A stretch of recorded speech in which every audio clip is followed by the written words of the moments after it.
जो 5 साल में कुछ नहीं कर पाया, आवाज नहीं उठा पाया, वो नेक्स्ट 5 साल में क्या करेगा? डेहरी के बंदे ही वंदे भारत को रोकेंगे। काराकाट संसदीय क्षेत्र से एक अपना कैंडिडेट जिता के हम लोग भेजेंगे। जनता का प्रतिनिधि होगा, जन जन का प्रतिनिधि होगा, वो पार्टी प्रतिनिधि नहीं होगा। 2014 में 40 में 40 सीट हम लोग जिता के भेजे थे, तब मोदी जी ने कुछ नहीं किया। 2019 में 40 में 39 सीट दिया गया था जीत के, तब भी कुछ नहीं कर पाए। यहाँ डेहरी रोहतास में, और यहाँ हम लोगों से बात करेंगे लोगों के मुद्दे क्या है। दुर्भाग्य ये होता है कि मुद्दे क्रिएट किए जाते हैं और जनता के मुद्दों को कहीं ना कहीं इग्नोर किया जाता है। देश के प्रधानमंत्री मोदी जी बार बार बिहार में आते हैं और बार बार पैकेज की घोषणा करते हैं, लेकिन बिहार को कुछ नहीं मिलता है। मिलता है क्या? कटोरा मिलता है। यहाँ पर एक भी उद्योग धंधे नहीं लगे हैं 10 सालों में। हम यही बिहार के मुद्दे को यहाँ पर लोगों के सामने रखेंगे और ये भी हम जानने की कोशिश करेंगे कि क्यों बार बार बिहार के लोग जातियों में और धर्म में फंस करके कैंडिडेट चुनते हैं, जिसका खामियाजा कहीं न कहीं बिहारियों को भुगतना पड़ता है। तो ये सर बताइए कि क्या होता है कि जो बिहार के मुद्दे हैं उसको तरजीह नहीं दी जाती है? कि जनता का जो मुद्दा होता है, जनता के मुद्दे को गौण कर दिया जाता है और केवल जात पात और धर्म वाला मुद्दा जो है वही उसको आगे ला दिया जाता है। कहीं न कहीं जो बिहार का मुद्दा है, कहीं न कहीं इस चीज को इग्नोर किया जा रहा है। अभी रोहतास इंडस्ट्री जो अपने आप में एशिया में अपना महत्वपूर्ण स्थान रखता था, वो बंद हो गया और आसपास के जितने भी फैक्ट्री थी आज बर्बाद हो गया। जब बात करने की बात आती है तो धारा 370 राम मंदिर का मुद्दा वहां पर हावी होने लगता है। देखिए, सबसे बड़ी बात यह है कि बिहार की जनता ने बिहार के 2-3-4 नेताओं को इतना मौका दिया। लालू जी यहाँ पे कम से कम 20 साल तक रहे, 20 साल अभी नीतीश जी को हो रहा है। मेरा ये कहना है कि जब बिहार के नेता ही बिहार के प्रति अगर संजीदगी से नहीं सोचते हो और बिहार के भविष्य को लेकर चिंतित नहीं हो, तो बाहर वाला बाहरी मुद्दा दे ही देगा। मुझे ऐसा लगता है, क्योंकि सबसे बड़ी बात यह है कि जिस बिहार ने स्वतंत्र भारत को पहला राष्ट्रपति दिया और हम 75 वर्ष में एक प्रधानमंत्री नहीं दे पाए, इसका मतलब यह है कि पॉलिटिकल मिशन जो है, पॉलिटिकल मैनिफेस्टो बिहार का शून्य हो गया। चूक कहाँ हो रही है?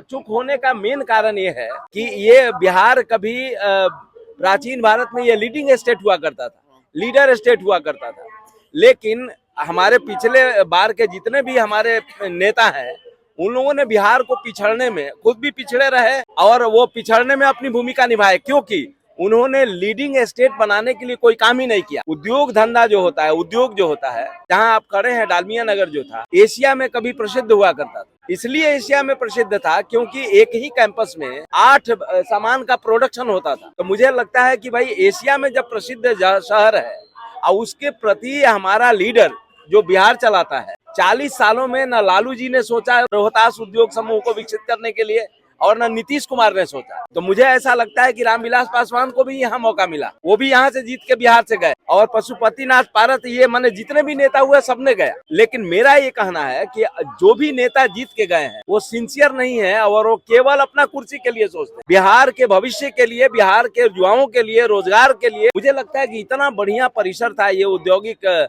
राजधानी हुआ करती थी बिहार का, तो डालमिया नगर को बर्बाद करने में, डालमिया नगर जैसे जगह को जहाँ पे सुअरा हवाई अड्डा था, उसके बाद रोहतास किला यहाँ पे है, सोन का इतना बढ़िया सोन ड्राइव है। आपने सर बहुत अच्छा बोला कि रोहतास जिला आसपास जंगलों और पहाड़ों से घिरा हुआ है और इतने सुंदर सुंदर यहाँ नेचुरल प्लेसेज हैं कि वो भारत के लिए नहीं, पूरी दुनिया के लिए एक जो है टूरिस्ट प्लेस केंद्र बिंदु बन सकता है, दुनिया भर के लोग आ सकते हैं। लेकिन बिहार सरकार ने इस पर तनिक भी ध्यान नहीं दिया है और केंद्र मोदी जी भी 10 साल हो गया है, मोदी जी भी ने कुछ नहीं किया है, जबकि 39 लोकसभा सीट से यहाँ पर बिहार ने उनको जिता करके दिया है। तो देख रहे हैं कि सबको चेहरा पर लाइटें नहीं है, तुम क्या बोले। ये कहीं न कहीं हमें लगता है कि जनता में कहीं न कहीं कमी है, जनता जो है इस मुद्दे को नहीं उठा पा रही है। मैं यहाँ राजपुर का रहने वाला हूँ। अच्छा, रोहतास जिला के रहने वाले हैं, तो कहीं न कहीं आपको लगता है कि बिहार सरकार और केंद्र सरकार ने हमारे क्षेत्र की अनदेखी की है? नहीं, ऐसा तो कोई नहीं लग रहा है, ऐसा नहीं की है केंद्र सरकार ने, तो ऐसा काम नहीं किया है। केंद्र सरकार कोई अनदेखा काम नहीं। लेकिन जिस तरह से यहाँ उद्योग धंधे बर्बाद हो गए,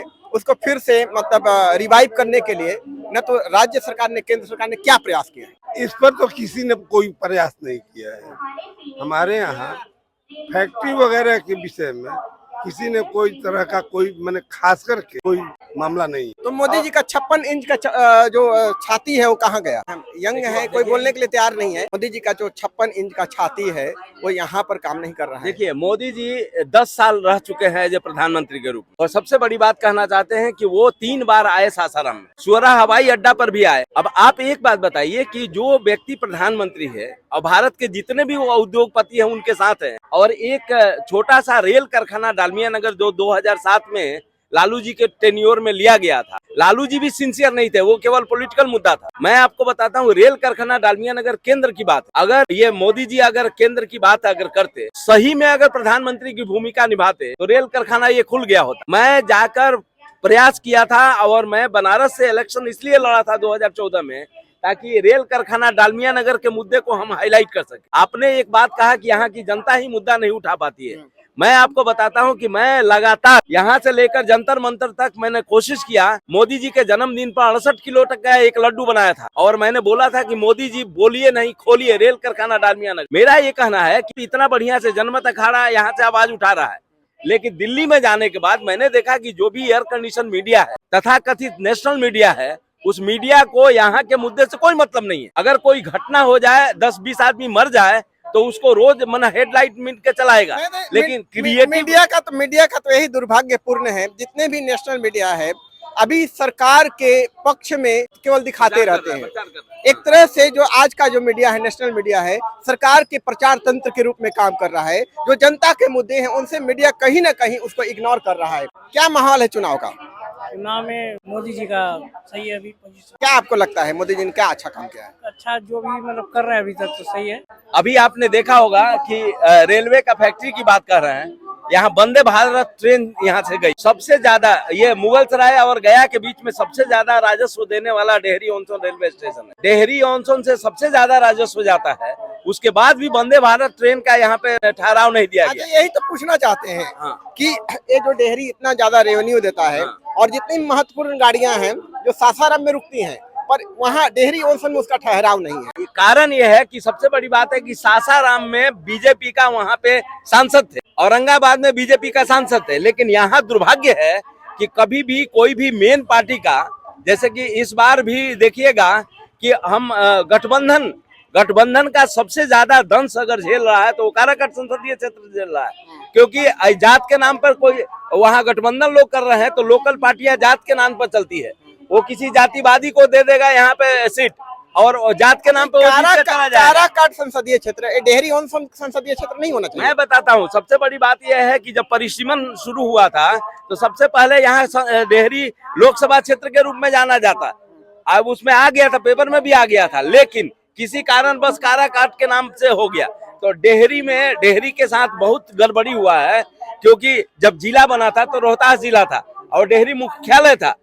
जब ये शाहाबाद डिस्ट्रिक्ट हुआ करता था तो पुलिस हेडक्वार्टर डेहरी था, लेकिन जगजीवन राम के वजह से सासाराम में चला गया डीएम का पद। डीएम सासाराम में बैठने लगे और डेहरी में एसपी बैठने लगे। अब इतना गड़बड़ी है कि रोहतास के नाम पे किला है, रोहतास के नाम पे जिला है, और रोहतास एक अल्प विकसित प्रखंड बन के रह गया है। वहां पे ना डीएम बैठते हैं ना एसपी बैठते हैं।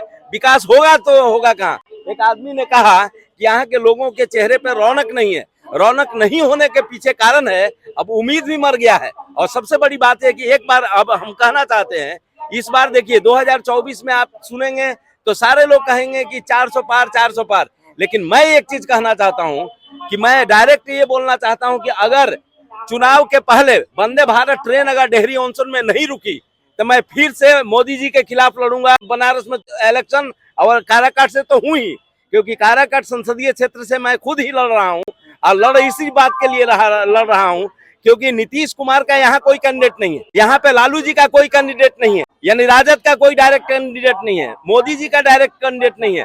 मुझे यकीन है कि जनता अगर नहीं समझेगी, इस बार गठबंधन के लोगों को जिता के अगर भेज देगी तो फिर रोना पड़ेगा 5 साल। और मुझे ऐसा लगता है कि उन लोगों को यहाँ टेस्ट किया गया है, जो 5 साल में कुछ नहीं कर पाया, आवाज नहीं उठा पाया, वो नेक्स्ट 5 साल में क्या करेगा? तो मुझे ऐसा लगता है कि सबसे बड़ी बात है कि जनता को जागने की जरूरत है। हाँ, यही बात सही कहा शिव गांधी जी ने कि जब जो नेता हमारे मुद्दों को न उठाए हमारे क्षेत्र की अनदेखी करे तो आम आदमी को फिर आगे आना पड़ता है, आम आदमी को सांसद का चुनाव भी लड़ना पड़ता है। मैं एक बात और कहना चाहता हूं, क्योंकि सबसे बड़ी बात यह है कि देखिए, जनप्रतिनिधि होता है, संविधान में लिखा हुआ है जनप्रतिनिधि चुनकर हमको संसद में भेजना है, लेकिन जनप्रतिनिधि नहीं भेज के हम लोग पार्टी प्रतिनिधि भेजते आ रहे हैं। पार्टी हम लोगों का खाली ध्यान हो गया है कि फलाना पार्टी का। तो जनता को सोचना चाहिए कि टिकट देने वाला बड़ा है कि मतदान करने वाला बड़ा है। मत देने वाला बड़ा होता है। तो जनता बड़ी होती है, जनता मालिक होती है। जनता को तय करना है कि हमारे बीच में जो काम करता है और दिन रात हमारे आवाज को अगर बुलंद करता है, उसको चुन कर भेजे। ऐसा अगर नहीं करेगा तो पछताएगा। इसलिए मैं सभी युवाओं से कहना चाहता हूं, क्योंकि आप लोग अगर बात को समझते हैं तो इस बार 2024 में हमें लगता है कि 2014 में 40 में 40 सीट हम लोग जीता के भेजे थे, तब मोदी जी ने कुछ नहीं किया।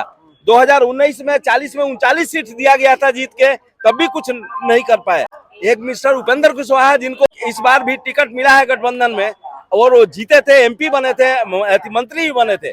शिक्षा मंत्री होने के बाद भी यहाँ पे एक स्कूल था जो राम सुभाष सिंह मिडिल स्कूल था रेलवे का, उसको भी चालू नहीं करवा पाए। तो जो व्यक्ति शिक्षा मंत्री होकर एक स्कूल बढ़िया नहीं चला सकता, तो मुझे ऐसा लगता है कि उस आदमी से क्या उम्मीद कर सकते हैं। वो कह रहे हैं कि मोदी की गारंटी है, हर कैंडिडेट जीत जाएगा। जो ऐसा होता है कि मोदी जी के नाम पर भीख मांगना, मोदी जी के नाम पे वोट मांगना, मोदी जी के नाम पे जीतना, ये कब तक चलेगा? मोदी जी का भी अंत होगा। तो मुझे ऐसा लगता है कि देखिए, राम के नाम पे या मोदी के नाम पे ये गलत बात है। किसी के नाम पे, मुद्दा के नाम पे होना चाहिए, कर्म के नाम पे होना चाहिए। अगर कोई व्यक्ति सामाजिक नहीं है और समाज के लिए आवाज नहीं उठा पा रहा है, पता चले कि हम यहाँ लड़ाई लड़े, पलामू एक्सप्रेस यहाँ से चला गया था, उसके लिए लड़ना पड़ा, पटना सिंगरौली के लिए यहाँ पे लाना पड़ा। अगर वो 4 ट्रेन हटा दिया जाए तो ये पूरा भूखमरी का शिकार हो जाएगा ये स्टेशन।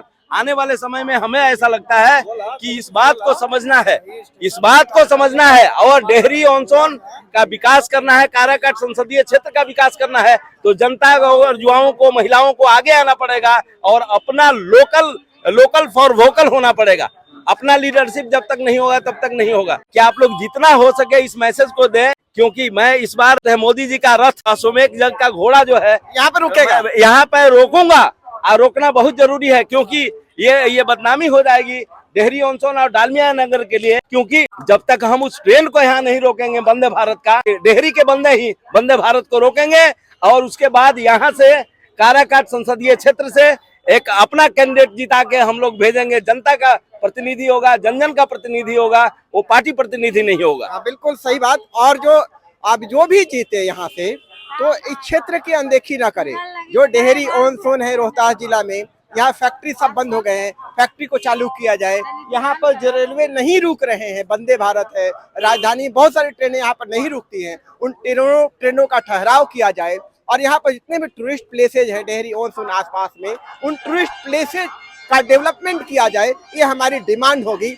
अदरवाइज जनता बाध्य हो जाएगी इस जो लोकतंत्र का जो मजाक बनाया जा रहा है उसका बहिष्कार करने के लिए।